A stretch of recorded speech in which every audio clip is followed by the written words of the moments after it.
You're listening to The Jacob Valk Show.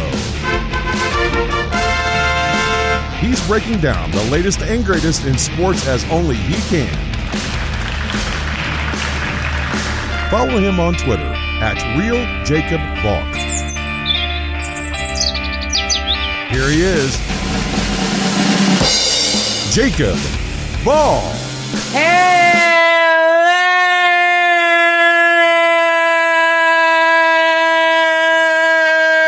sports fans.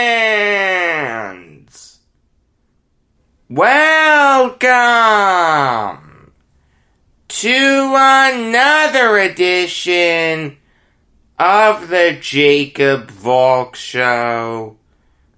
I am Jacob Valk, and I have to start with the Dodgers-Braves romp.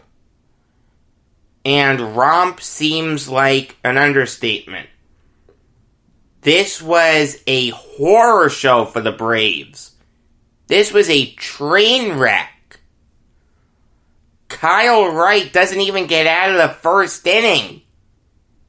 He leaves when it's 7-0. 7-0 isn't good, but you can survive that.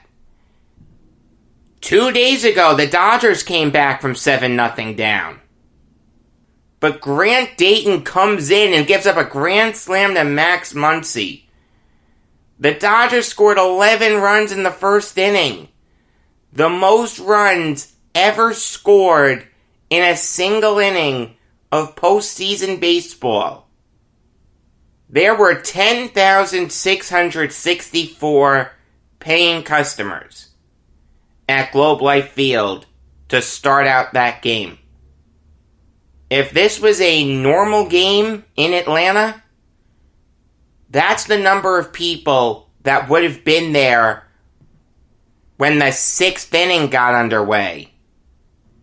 Kyle Wright was dreadful. Grant Dayton was dreadful. I mean, I'll give credit to Huascar Ynoa. He pitched well out of the bullpen. Pitched 4 innings of shutout baseball. I understand he walked 4 guys, but he didn't allow a run to score. Give him credit. And I did like what Wright said after the game. He said that he's going to be ready for whatever role Brian Snitker wants to use him in, or something to that effect. He gave a really impressive answer. I mean, I like that, but at the same time, I'm a big believer in the 24-hour rule. Sometimes it has to be the 12-hour rule, but basically what that is for 24 hours, you can be happy about your performance or upset about your performance, and then that's it. On to the next game. Sometimes it has to be the 12-hour rule if it's a day game after a night game, but I like that. You don't dwell too long on your accomplishments or your mistakes. You can be happy about it for a little bit, but then it's on to the next one. I feel like Wright was too eager to put this performance behind him. I know why he was. Believe me, I would want to put it behind me too, but you really can't forget that this happened. You've got to acknowledge it, and then you dissect what happened, and you make sure it doesn't happen again. I mean, Wright pitched well against the Marlins in Game 3, but in this Game 3, he reverted back to regular season Kyle Wright. I did think he'd have a good game yesterday. Neither him nor Ian Anderson seemed to be fazed by the bright lights. Well, you can say that about Anderson. You can't say that about Wright. This is one of the worst performances in playoff history. Not just for Wright, but the whole Braves team. Dayton and Inoa as the sacrificial lambs. Inoa pitched well, but Dayton didn't. I mean, one thing that both managers did, and it was really smart, they didn't throw out any pitchers that they really care about. After the starters, none of the big guns came in. The Dodgers threw out Kenley Jansen, Pedro Baez, Alex Wood, and Adam Kolarek in relief. Dave Roberts has no faith in Jansen. Baez laid an egg 2 days ago. Alex Wood didn't look great 2 days ago. And neither did Kolarek. In fact, he's been bad all playoffs. Those aren't the guys that Dave Roberts wants out there in a big spot. After Wright, Snitker went with Grant Dayton, Huascar Ynoa, Jacob Webb, and Shane Green. Dayton and Ynoa haven't pitched in these playoffs. Webb hasn't pitched since Game 3 of the NLDS. That was another romp. That was the 7-0 victory. Shane Green, same thing. It may seem obvious that that's what these managers would do, but it's still worth mentioning that they were able to use yesterday as sort of a rest day for the big guns in their bullpens. And one other thing, the Dodgers are right back in this series. I know I said that if the Braves won Game 2 after they won Game 1, they were going to win this series. But I am not confident in that prediction at all. Then again, I said Dodgers in 6 before the series started, so I did a good job of hedging my bets. Look, this is a type of game that can change a series. A heartbreaking loss in Game 1, and Game 2 you're down 7-0, headed into the bottom of the 7th, and then you decide, you know what? We want to try and win this thing. You put the tying run on third. 7-0, 7-3, 8-3, 8-7. That's a tough loss. There's a saying in baseball that momentum only goes as far as the next day's starting pitcher. Well, let's look and see who those two teams have starting tonight. For the Braves, Bryce Wilson. A guy who's only pitched in 6 games this year. 1-0 with a 4.02 ERA, that's not bad. But he's only started 2 games this year. And the longest appearance he's had this year is 5 innings. Do you trust that Braves bullpen after what they did in Game 2? I don't. Meanwhile, the Dodgers have Clayton Kershaw. One of the best pitchers in baseball. A future Hall of Famer. His back spasms actually worked out perfectly in a weird way. You want Kershaw starting this game. If the Dodgers win this game, it's a best 2 out of 3. We're looking at this series in a whole new light. You don't want a guy like Gonsolin starting this game. You want a big starter. You want Kershaw. This worked out perfectly. It shouldn't have, but it did. The Dodgers have all the momentum in the world right now. It's going to be really exciting to see what happens tonight. Moving on now to Rays Astros. The Astros have prolonged the inevitable. They forced a Game 5. I mean, this was a good win for them.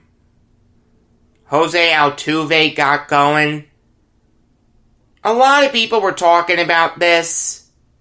I didn't think it was worth mentioning, but I'll bring it up now, I guess. Altuve has been garbage in the field this series.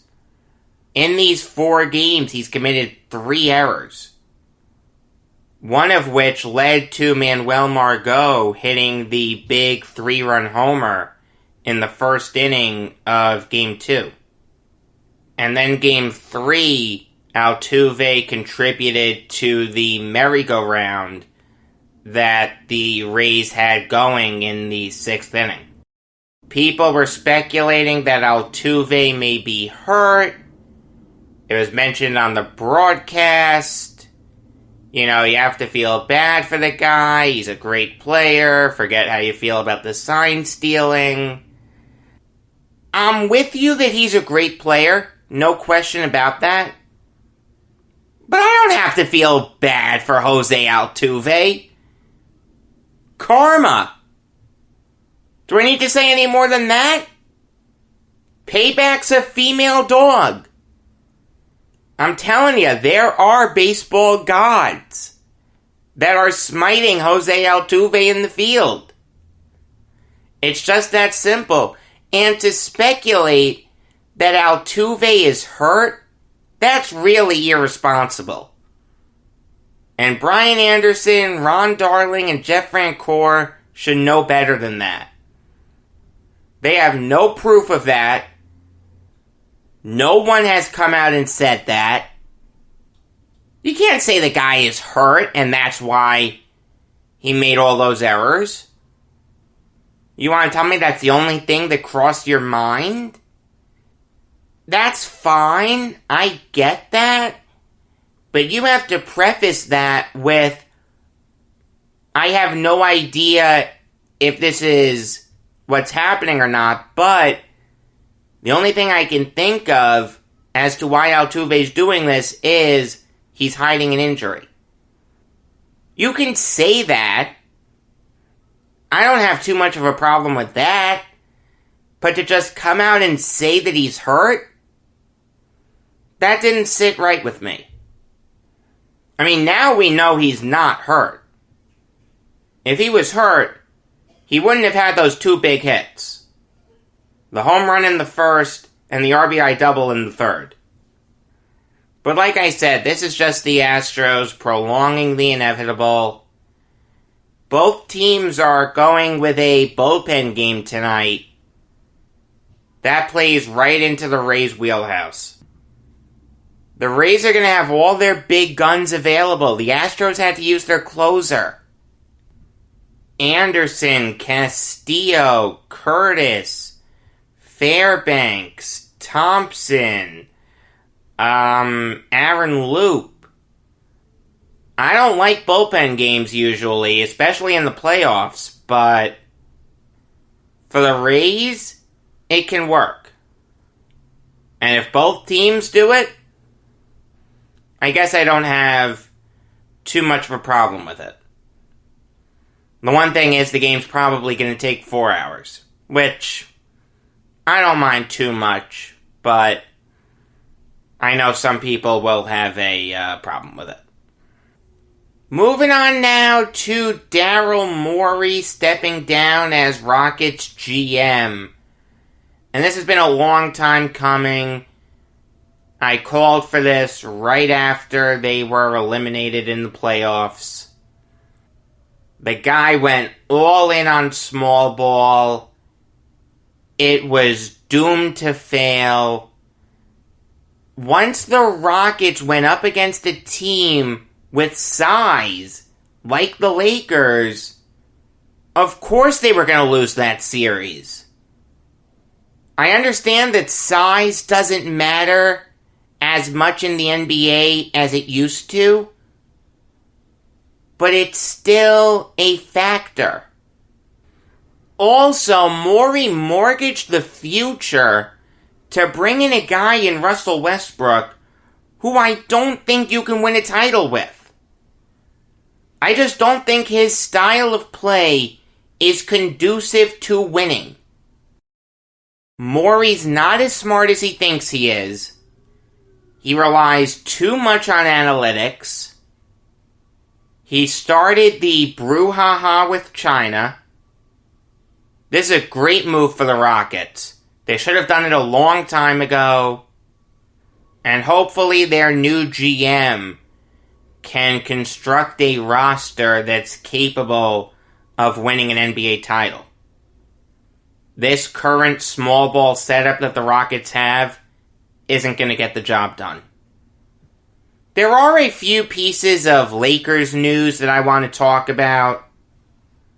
The first is that two big guards, Rajon Rondo and Kentavious Caldwell-Pope, are going to decline their player options and hit free agency. That's from Shams Charania of The Athletic. Also from Shams is that Anthony Davis is going to decline his player option, but re-sign with the Lakers.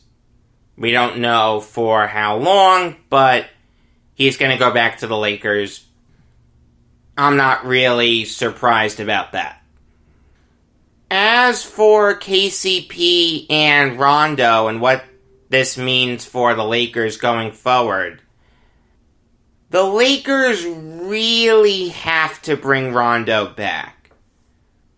He was great in the bubble, gave the Lakers a second ball handler next to LeBron, made some great passes, great defensive plays. He's a proven winner. Playoff Rondo. It's real. And KCP is a little less important to me for the Lakers to try to re-sign. But I do think they need to bring him back. He's probably the best shooter on the Lakers. Gives them a fantastic floor spacing option. Turned it on in the bubble.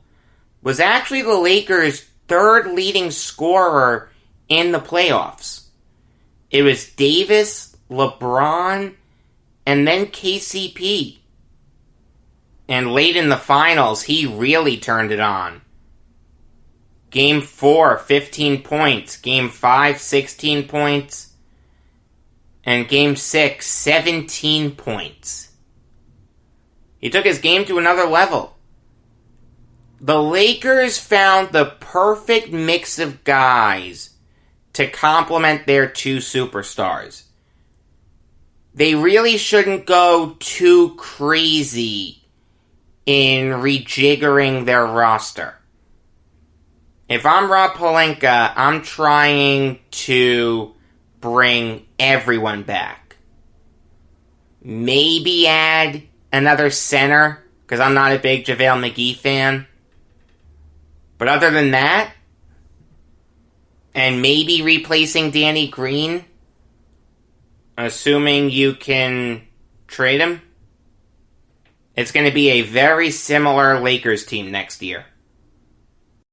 There was an NFL trade that happened yesterday, and it wasn't a huge blockbuster or anything, but it kind of plays into my point that the Jets could have waited and then maybe they could have traded Le'Veon Bell, because Kamale Correa had requested a trade.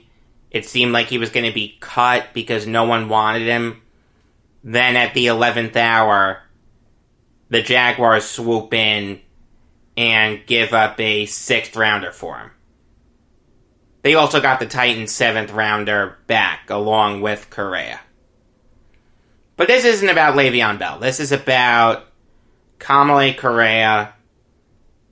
A solid edge rusher. I think he has some talent somewhere in there. I understand he hasn't had a good season this year. Hasn't been used a lot. He was upset, wanted out.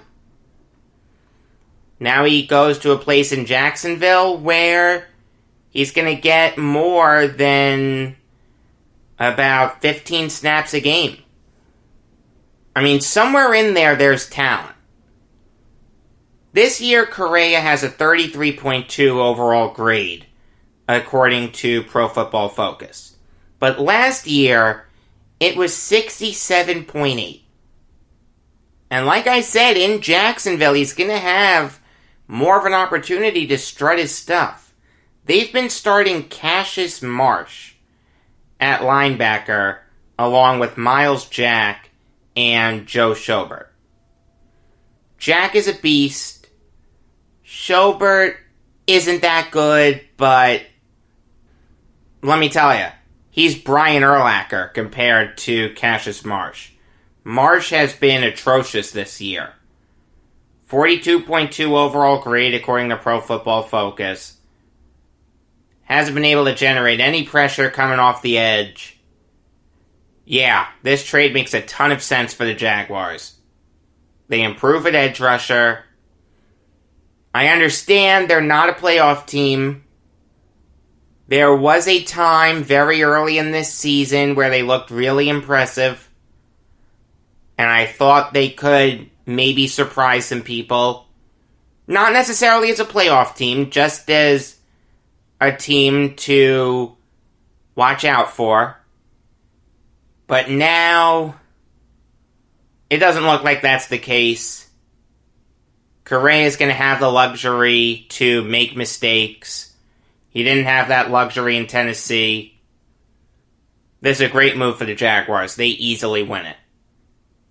You know, it's kind of funny. I turned off the Dodgers-Braves game midway through the first inning.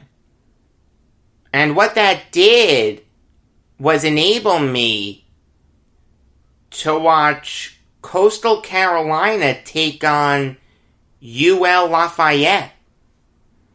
Two unbeaten teams. I understand that the Sun Belt isn't the SEC, but still, Lafayette was ranked. They have a good team. I like Levi Lewis. I like watching him play.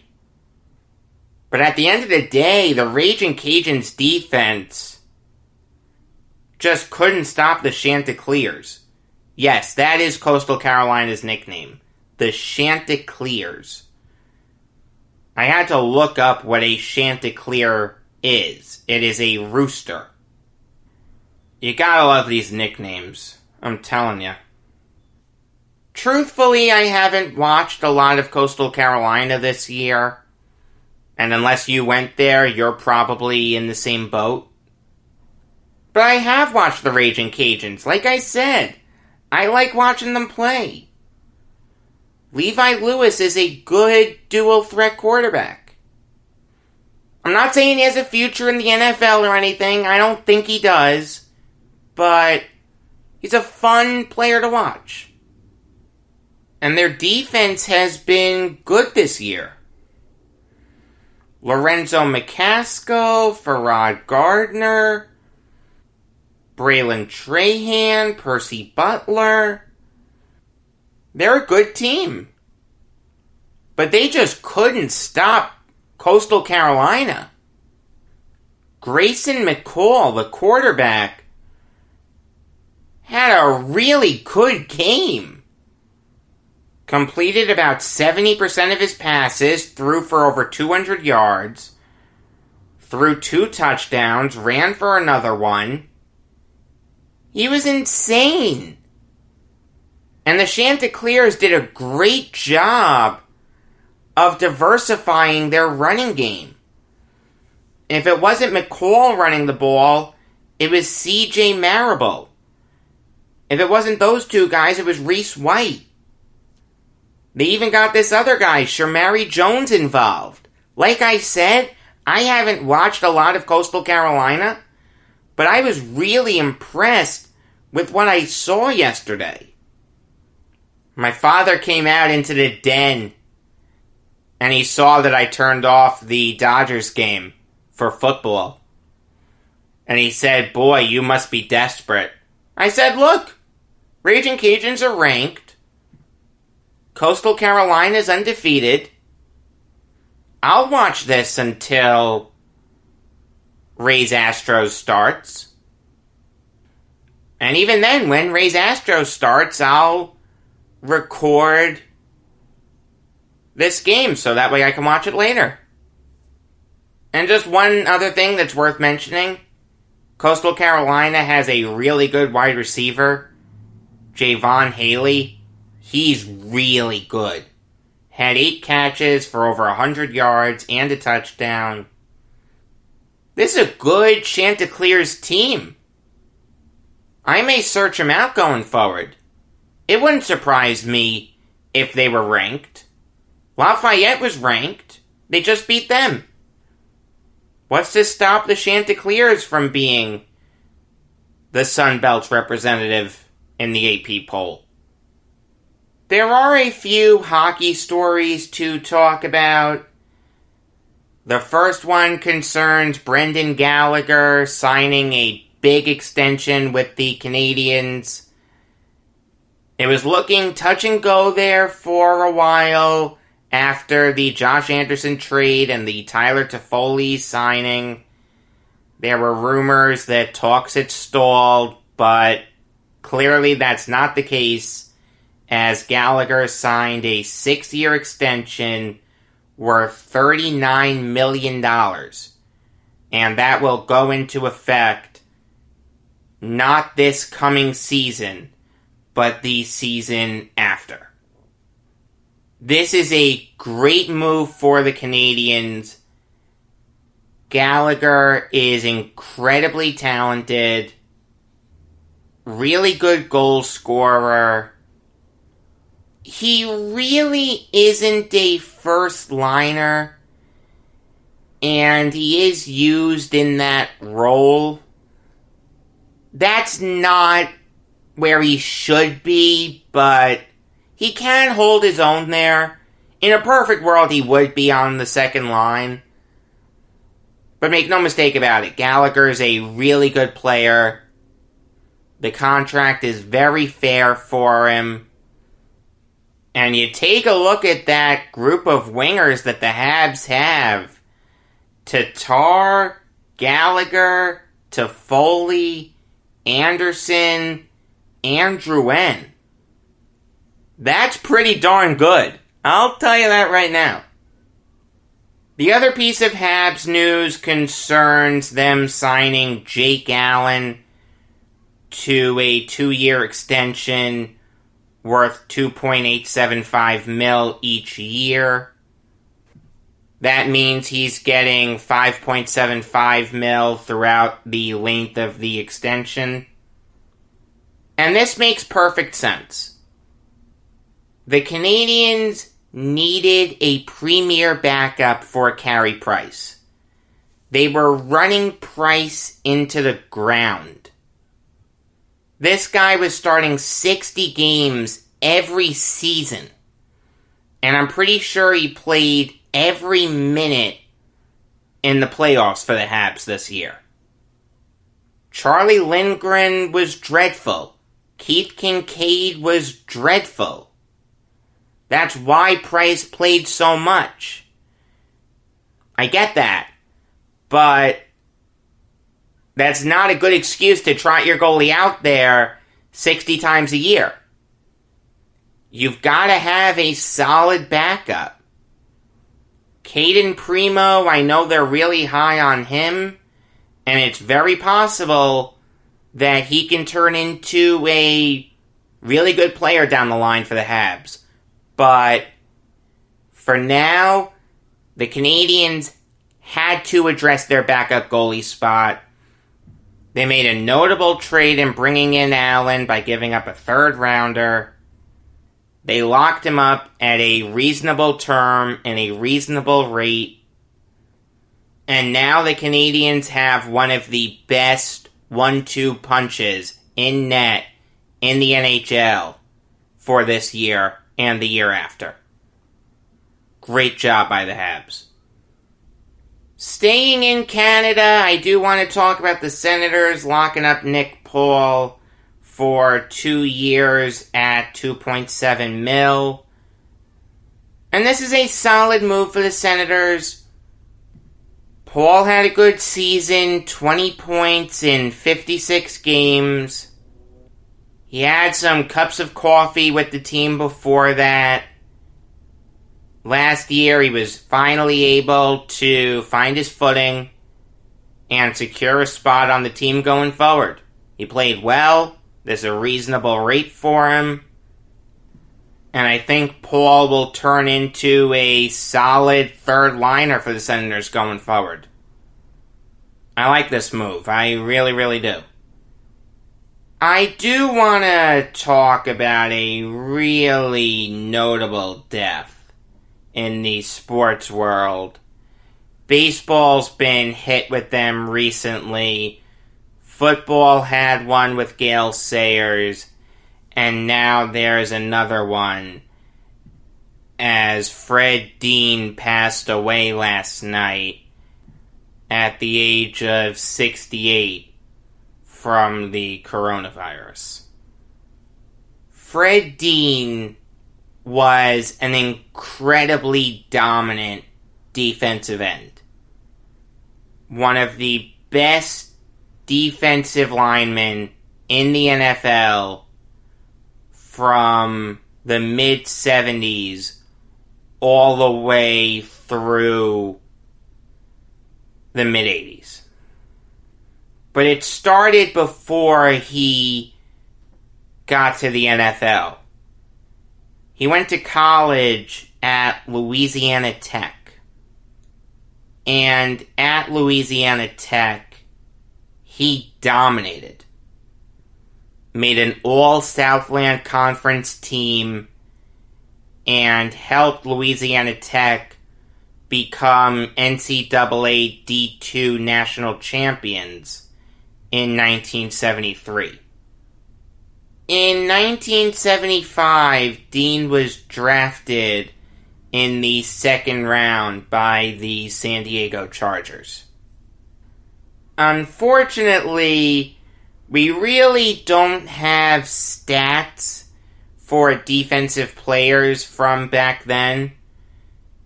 People started counting sacks officially in 1982. But someone went back and said that in 1978, Dean recorded 15 and a half sacks. I can't say for sure whether that's 100% true or not, but I can tell you that it took Dean a few years to really get going. That is 100% true. When he was drafted, the Chargers had a coach by the name of Tommy Prothro. Prothro was a dreadful coach. Coached for 7 years in the NFL, never made the playoffs, and when Don Coryell took over for him, the Chargers franchise and Dean's career changed forever. In 79, the Air Coryell offense really took hold. Dan Fouts had a fantastic season. He threw for over 4,000 yards. That led the NFL. Completed 62.6% of his passes. That led the NFL as well. He was a Pro Bowler, All-Pro. My point in telling you this is that the Chargers were a great team that year. They went 12-4. They made the playoffs. But the Houston Oilers upset them 17-14. In 1980, the Chargers assembled one of the best defensive lines in NFL history. And it doesn't get talked about enough. It's tragic that it's been forgotten to history. And they had a great name, too. They were called the Bruise Brothers. Dean, Gary Johnson, Louis Kelcher, and Leroy Jones were phenomenal in 1980. While the offense was getting the headlines, the defense was just as important. Those four guys had played together in 79, but it wasn't until 80 that they really dominated. The Chargers led the NFL in sacks with 60. Dean has retroactively been credited with 10.5 sacks. And Dean went on to make his first team All-Pro. He also made the Pro Bowl for his second year in 79. He also made the Pro Bowl. The Bruise Brothers helped the Chargers win their first ever NFL playoff game, and their first playoff game since 1963.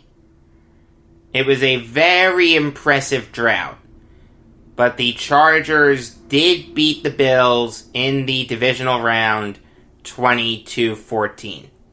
They would lose in the AFC title game 34-27 to the Oakland Raiders.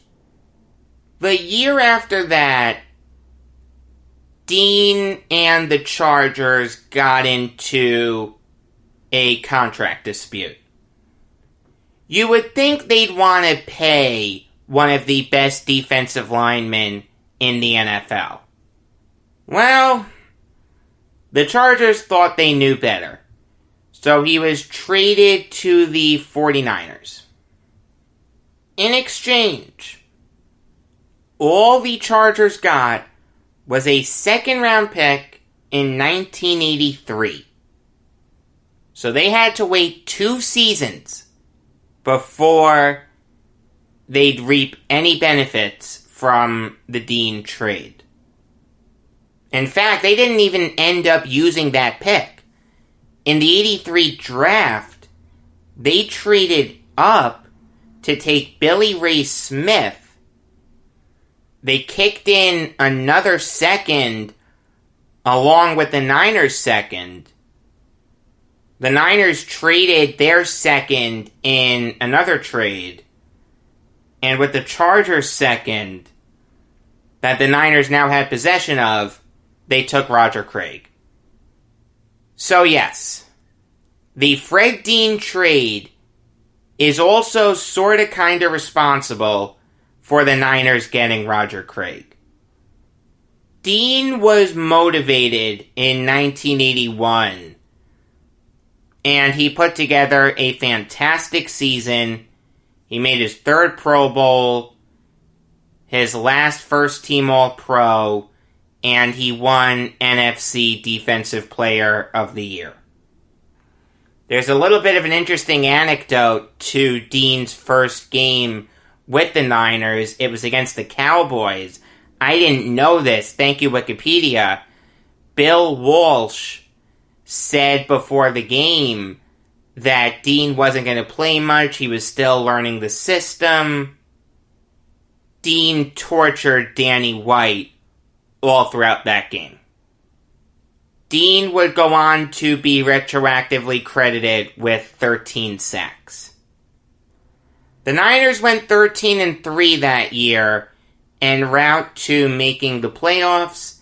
They beat the Giants in the divisional round, the Cowboys in the NFC title game, and in the Super Bowl, the Niners would beat the Bengals 26-21.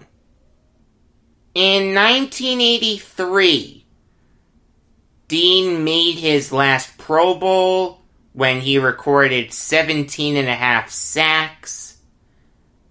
And the year after that, he helped the Niners to a 15-1 record where they had the best defense in the NFL in terms of points against per game. They destroyed the Giants in the divisional round that year. They shut out the Bears in the NFC title game. and in the Super Bowl, they manhandled the Dolphins 38-16. Another way of looking at it is that in the Niners' 3 playoff games in 1984, they only allowed 26 points. That's an average of just under 9 points per game. And let me tell you, it wouldn't have happened without Fred Dean. That trade is without question one of the worst trades in NFL history. It's really sad how that's been lost to history. It's sad how the Bruise Brothers have been lost to history. Dean was elected to the Chargers and 49ers Halls of Fame. He made the Chargers' 40th and 50th anniversary teams.